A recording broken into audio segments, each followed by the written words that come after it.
اللہ کا فرشتوں کی مجلس میں حضور کی ثنا کرنا یہ درود ہے۔ حضور کی مدح فرمانا، محبوب کی شانوں کو بیان فرمانا۔ یہ صحیح بخاری میں صلاۃ کا ترجمہ حضرت ابو العالیہ رضی اللہ تعالی عنہ سے کیا گیا ہے۔ تو پھر درود کا مفہوم بہت وسیع ہے۔ حضور کی مدح و توصیف، حضور کے حسن کا بیان، حضور کے خصائل کا عنوان، آقا کریم کے شمائل کا تذکرہ، حضور علیہ السلام کے فضائل کی باتیں، حضور کی عظمتوں کا عنوان، یہ سب کچھ درود کے زمرے میں آتا ہے۔ اور پھر ساتھ صیغہ بھی درود کا ہو اور اس میں شانیں بھی حضور کی ہوں، جس طرح درود تاج میں ہے، تو اس میں حضور پر درود بھی بھیجا گیا اور ساتھ حضور کی عظمتوں کو بھی بیان کیا گیا۔ تو یہ ایک خوبصورت گلدستہ بن گیا۔ درود شریف کے جو مفاہیم بیان کیے گئے ہیں، ان سب مفاہیم کو یہ اپنے جلو میں لیے ہوئے ہے یہ درود۔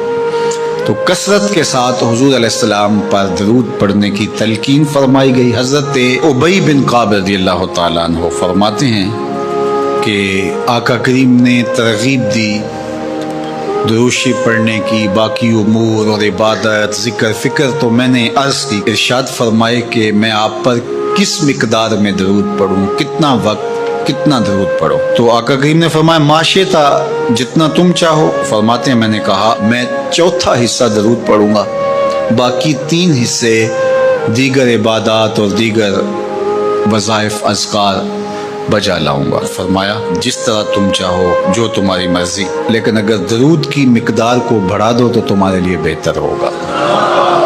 تو میں نے کہا النصف، میں آدھا وقت درود پڑھا کروں گا اور باقی چیزیں باقی آدھے وقت میں کروں گا۔ فرمایا جس طرح تم چاہو، لیکن اگر درود کی مقدار کو بڑھا دو تو تمہارے لیے بہتر ہوگا۔ میں نے کہا کہ حضور میں 2 حصے درود پڑھوں گا اور 1 حصہ باقی وظائف اوراد بجا لاؤں گا۔ فرمایا جیسے تمہارا دل چاہے، لیکن اگر تم درود کی مقدار کو بڑھا دو تو تمہارے لیے بہتر ہوگا۔ فرماتے ہیں میں نے کہا حضور میں پڑھوں گا ہی درود، سارا وقت میں آپ پہ درود ہی پڑھتا رہوں گا۔ فرمایا پھر تمہارے سارے دکھ، تکلیف، اذیتیں، پریشانیاں، اس کے لیے یہ درود کفایت کرے گا اور تمہارے گناہوں کی مغفرت فرما دی جائے گی۔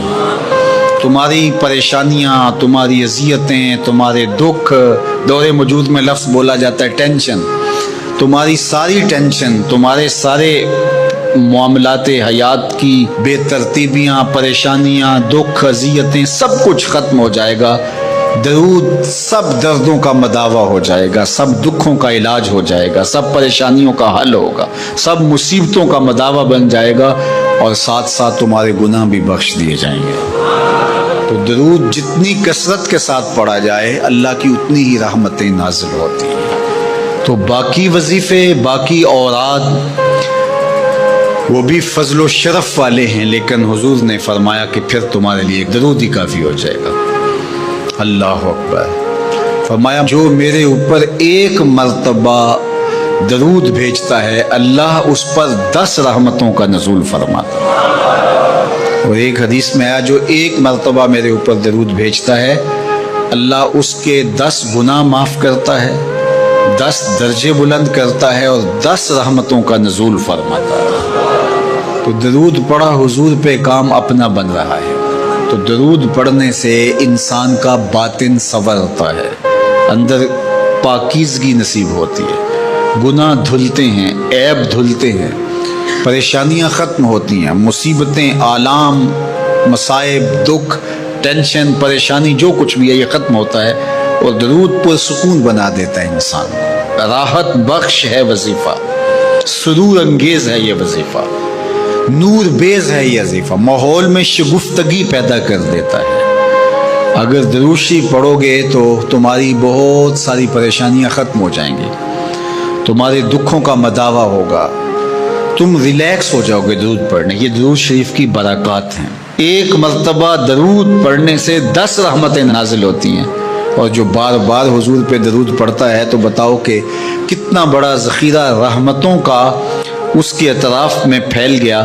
تو اس لیے کثرت کے ساتھ درود پڑھنا چاہیے۔ حضور علیہ السلام نے یہ بھی ارشاد فرمایا کہ جو میرے اوپر درود پڑھتا ہے میرے اوپر لازم ہے کہ میں اس کی شفاعت کروں گا۔ شفاعت رسول کے حصول کا ذریعہ درود بنتا ہے، چونکہ ہمارا آسرا ہی حضور کی شفاعت ہے۔ وہ دامن شفاعت کھولیں گے تو ہم گناہ گاروں کا کام بنے گا، اور وہ نصیب کیسے ہوگی حضور علیہ السلام کی شفاعت؟ کثرت درود سے۔ یہ بھی ارشاد فرمایا آقا کریم نے، قیامت کے دن میرے سب سے زیادہ قریب وہ ہوگا جو کثرت کے ساتھ میرے اوپر درود پڑھنے والا ہوگا۔ تو حضور کی قربت کا ذریعہ بھی درود ہے۔ کون سا مومن ہوگا جس کو حضور کے دیدار کا شوق نہیں ہے؟ کثرت درود کی برکت یہ ہے کہ حضور کا دیدار نصیب ہوتا ہے۔ حضور کا دیدار نصیب ہو جائے تو بتاؤ اور کیا چاہیے۔